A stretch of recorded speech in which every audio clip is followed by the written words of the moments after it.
Hi ನಮಸ್ತೆ friends ಎಲ್ಲರಿಗೂ. ಇವತ್ತು ಇಲ್ಲಿ ಲಕ್ಷ್ಮೀ ರೈಸ್ ಮಿಲ್ಲಲ್ಲಿ ಲೋಡ್ ಮಾಡ್ತಾ ಇದ್ದೀನಿ ಗಾಡಿ. ಇವಾಗ ಟೈಮ್ ಬಂದು 9 ಗಂಟೆ ಆಯಿತು. ಬೆಳಗ್ಗೆ 6 ಗಂಟೆ ಅಂತ ಹೇಳಿದರು, ಬಟ್ 3 ಅವರ್ ಲೇಟ್ ಆಯಿತು, ನಡೀತೈತಿ. ಇವಾಗ ಗಾಡಿ ಹಚ್ಚು ಲೋಡ್ ಮಾಡ್ತೀವಿ ಅಂತ ಹೇಳಿದ್ದಾರೆ. ನೋಡೋಣ ಫ್ರೆಂಡ್ಸ್, ಬನ್ನಿ.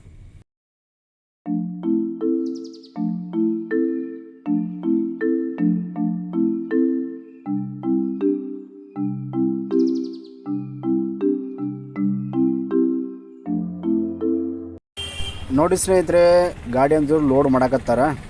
ನಾನು ಗಾಡಿ ಒಳಗಡೆ ನಿಂತು ಲೋಡ್ ಮಾಡ್ಸಕತ್ತೀನಿ. ಯಾಕಂದ್ರೆ ಒಂದು ಚೀಲ ಏನಾದರೂ ಕಮ್ಮಿ ಬಂತಂದರೆ ಅಲ್ಲಿ ಅನ್ಲೋಡ್ ಪಾಯಿಂಟಲ್ಲಿ ಪಾಲ್ಟಿ ಏನು ಅಂತಂದರೆ ಅದ್ರ ಅಮೌಂಟ್ ಇರುತ್ತಲ್ಲ, ಎಷ್ಟು ಇರುತ್ತಲ್ಲ, 14-15 ರೂಪಾಯಿ ಬೆಲೆ ಇರುತ್ತೆ. ಅಷ್ಟು ಅಮೌಂಟ್ ನಮ್ಮ ಬಾಡಿಗೆಯಲ್ಲಿ ಕಟ್ ಮಾಡ್ತಾರೆ. ಆ ಥರ ಆಗಬಾರ್ದಂದ್ರೆ ನಾವು ಕರೆಕ್ಟಾಗಿ ನಿಂತ್ಕೊಂಡು ನೋಡಿಕೊಂಡು ಎಷ್ಟು ಹೈಟು ಹಾಕ್ತಿದ್ದಾರೆ, ಎಷ್ಟಲ್ಲಿ ಅಡ್ಡ ಲೈನಲ್ಲಿ ಎಷ್ಟಿದೆ ಅಂತ ಲೆಕ್ಕ ನೋಡಿಕೊಂಡೇ ಲೋಡ್ ಮಾಡಿಸ್ಬೇಕು. ಅವರೇ ಬೇಕಂತ ಮಾಡ್ತಾರಂತಿಲ್ಲ, ಬಾಯ್ ಅವರು ಮಾಡ್ಬೋದು. ಇಲ್ಲಾಂದರೆ ಅವ್ರು ಏನೋ ಮಿಸ್ಟೇಕ್ ಆಗಿರುತ್ತೆ. ಆ ಥರ ಎಲ್ಲ ಸಮಸ್ಯೆ ನಾವು ಅಲ್ಲಿ ಖಾಲಿ ಮಾಡೋ ಟೈಮ್ನಲ್ಲಿ ಹೋಗಿ ಅವ್ರಿಗೆ ಹೇಳಿದರೆ ಅವರು ಏನು ಕೇಳಲ್ಲ. ಅದು ಏನು ಕಮ್ಮಿ ಬಂದರೆ ನಮ್ಮ ಜವಾಬ್ದಾರಿನೇ ಇರುತ್ತೆ. ಈ ಗಾಡಿ ಲೋಡ್ ಮಾಡೋದು ಒಂದೇ, ಲೋಡ್ ಆದಮೇಲೆ ಮುಗೀತು. ಅದು ಏನೇ ಗಿಲ್ಟೇಜ್ ಬಂದು ಖಾಲಿ ಆಗುತ್ತಾನೋ ನಮ್ಮದೇ ಸಮಸ್ಯೆ ಫ್ರೆಂಡ್ಸ್.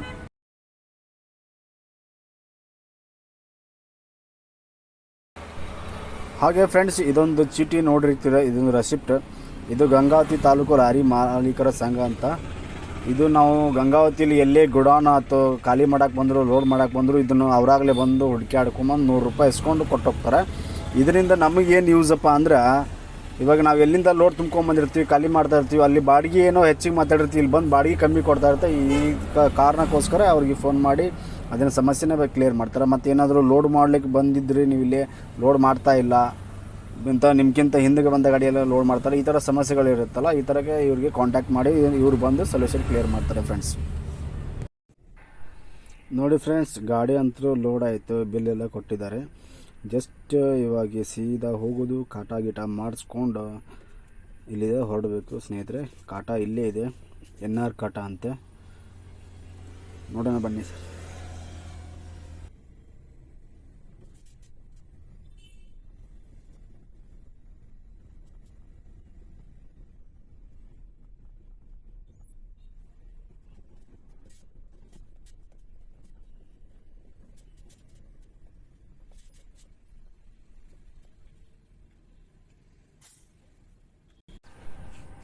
ನೋಡಿ ಸ್ನೇಹಿತರೆ, ಗಾಡಿ ಅಂತೂ ಗ್ರೀಸ್ ಮಾಡೋಕ್ಕೆ ಸ್ಟಾರ್ಟ್ ಹಾಕಿದ್ದೀನಿ. ಗಾಡಿ ಆ್ಯಕ್ಚುಲಿ 1000 ಕಿಲೋಮೀಟ್ರ್ ಮಾಡಿಸ್ಬೇಕಿತ್ತು, ಮಾಡಿಸಿದ್ದಾರೆ. ನಾನು ಹೋಗಿದ್ರೆ ಮೊದಲಿಕ್ಕೆ ಬೇರೆ ಡ್ರೈವರ್ ಹೋಗಿದ್ದೆ, ಈಗ ನಾನೇ ಮಾಡಿಸ್ತಾ ಇದ್ದೀನಿ. ನೋಡೋಣ ಫ್ರೆಂಡ್ಸ್, ಮತ್ತೆ ಮಂಗಳೂರಿಗೆ ಹೋದ್ಮೇಲೆ ಮತ್ತೆ ಅಲ್ಲಿ ರಿಟರ್ನ್ ಮಾಡಿಸ್ಬೇಕು. ಯಾಕಂದರೆ ಕೆಲವೊಂದು ಟೈಮ್ನಲ್ಲಿ ಏನಾಗುತ್ತೆ ಅಂದರೆ, ನಾವು ಅರ್ಜೆಂಟಾಗಿ ಹಾಗೆ ಹೋಗಿಬಿಡ್ತೀವಲ್ಲ ಫ್ರೆಂಡ್ಸ್, ಆ ಕಾರಣಕ್ಕೋಸ್ಕರ ಸ್ವಲ್ಪ ಅರ್ಜೆಂಟಾಗಿ ಮಾಡಿಸಿದ್ರೆ ನಮಗೂ ಒಳ್ಳೆಯದು, ಗಾಡಿಗೂ ಒಳ್ಳೆಯದು. ಸಾಮಾನೆಲ್ಲ ಬೂಸ್ ಎಲ್ಲ ಬೇಗ ಕೆಲಸಕ್ಕೆ ಬರೋಲ್ಲ, ಆರಾಮಾಗಿ ಗಾಡಿ ರನ್ನಿಂಗ್ ಮಾಡ್ಬೋದು. ಇಲ್ಲಾಂದರೆ ಬೂಸ್ ಬೇಗನೆ ಹೋಗಿಬಿಡ್ತಾವೆ ಫ್ರೆಂಡ್ಸ್, ಆಮೇಲೆ ಕೆಲಸಕ್ಕೆ ಬೇಗನೆ ಬಂದುಬಿಡ್ತಾವೆ. ಆ ಕಾರಣಕ್ಕೋಸ್ಕರ ಸ್ವಲ್ಪ ರೇಸಿಂಗ್ ಬೇಗನೆ ಮಾಡಿಸ್ಬೇಕು, ನಮಗೆ ಒಳ್ಳೆಯದು.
ಹಾಯ್ ನಮಸ್ತೆ ಫ್ರೆಂಡ್ಸ್, ಗುಡ್ ಮಾರ್ನಿಂಗ್ ಎಲ್ಲರಿಗೂ. ಬೆಳಗ್ಗೆ 5 ಗಂಟೆಗೆ ಬಂದು ಮಂಗಳೂರು ಸ್ಟೇಟ್ ಬ್ಯಾಂಕ್ ರೀಚ್ ಆದೆ ಕೊನೆಗೂ. ಇವಾಗ ಗಾಡಿ ಇಲ್ಲಿ ಖಾಲಿ ಮಾಡ್ತಾ ಇದ್ದಾರೆ.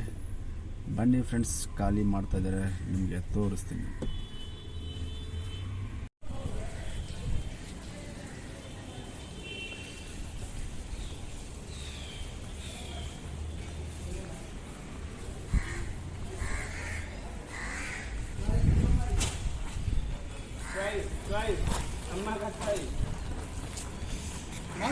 फटाला बोली दिखाओ रे, ये देखिए ना, ये फटा है, कम कितना है?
ನೋಡಿ ಫ್ರೆಂಡ್ಸ್, ಗಾಡಿ ಎಲ್ಲ ಫುಲ್ ಖಾಲಿ ಆಯಿತು. 4ನೇ ಪಾರ್ಟಿಗೆ ಎಂಡ್ ಆಯಿತು. ಬನ್ನಿ ಮೊದಲಕ್ಕೆ ಈ ಬಂದರಿಂದ ಹೊರಗೆ ಹೋಗೋದು ವಜ್ಜಿ ಹೊರಗೆ ಫ್ರೆಂಡ್ಸ್.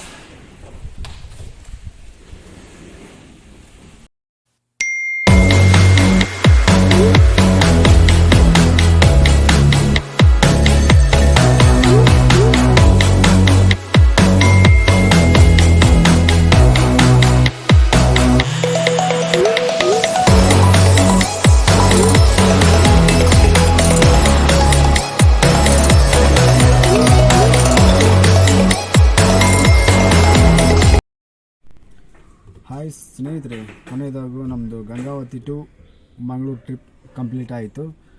ಆದರೆ ಖಾಲಿ ಮಾಡೋದು ಒಂದು ಸ್ವಲ್ಪ ಸಮಸ್ಯೆ ಆಯಿತು. ಯಾಕಂದರೆ 4 ಟ್ರಿಪ್ ಅಂದರೆ 4 ಪಾರ್ಟಿ ಡಿಲಿವರಿ ಇತ್ತು. ಅಲ್ಲಿಂದ ಇಲ್ಲಿಗೆ, ಇಲ್ಲಿಂದ ಅಲ್ಲಿಗೆ ಒಂದು 100 ಬ್ಯಾಗ್, 50 ಬ್ಯಾಗ್, 30 ಬ್ಯಾಗ್, ಒಂದು ಪಾರ್ಟಿ ಅಂತೂ ಒಂದು 500 ಬ್ಯಾಗ್ಸ್ ಇತ್ತು. ಅಕ್ಕಿ ಖಾಲಿ ಆಯಿತು. ಬಾಕಿದ್ದು ಇನ್ನೊಂದು ಬರೀ 4 ಟನ್ ಇತ್ತಲ್ಲ, 4 ಟನ್ನಲ್ಲಿ 3 ಪಾರ್ಟಿ ಇತ್ತು. ಅದು ಕೆಲವೊಂದು 50-30 ಈ ಥರ ಖಾಲಿ ಮಾಡೋದಿತ್ತು. ಹೆಂಗೋ ಬಂದರ್ ಮಾರ್ಕೆಟ್ನೊಳಗೆ ಹೋಗಿ ಗಾಡಿ ಖಾಲಿ ಮಾಡೋದು, ನಮ್ದು ಈ 40 ಫೀಟ್ ಗಾಡಿ ತೊಗೊಂಡೋಗಿ ಖಾಲಿ ಮಾಡೋದ್ಲೆ ಸಾಕಾಗಿ ಹೋಗಿಬಿಡ್ತೈತಿ ಫ್ರೆಂಡ್ಸ್. ಏನು ಮಾಡೋಕ್ಕೆ ಬರೋಲ್ಲ. ತುಂಬಿರ್ತೀವಿ ಅಂದರೆ ಹೋಗಿ ಖಾಲಿ ಮಾಡಬೇಕಾ, ನಾವಿದ್ದಲ್ಲಿ ಏನು ಬಂದು ಅವ್ರು ತೊಗೊಂಡು ಹೋಗಲ್ಲ. ಹಾಗೆ ಅವ್ರಿದ್ದರೆ ನಾವು ಹೋಗಿ ಕೊಟ್ಬೇಕು. ಹಾಯ್ ಫ್ರೆಂಡ್ಸ್, ಇದೇ ಥರ ವಿಡಿಯೋ ಮಾಡ್ತಾಯಿರ್ತೀನಿ, ನೋಡ್ತಾಯಿರಿ ಫ್ರೆಂಡ್ಸ್. ಮತ್ತೆ ಸಿಗ್ತೀನಿ ನೆಕ್ಸ್ಟ್. ಯಾರಾದರೂ ಚಾನಲ್ಗೆ ಹೊಸದಾಗಿ ನೋಡ್ತಾ ಇದ್ದರೆ ದಯವಿಟ್ಟು ಸಬ್ಸ್ಕ್ರೈಬ್ ಮಾಡಿ. ಮತ್ತು ವಿಡಿಯೋ ಇಷ್ಟ ಆಗಿದ್ದರೆ ಲೈಕ್ ಮಾಡಿ ಫ್ರೆಂಡ್ಸ್. ಮತ್ತೆ ಸಿಗ್ತೀನಿ.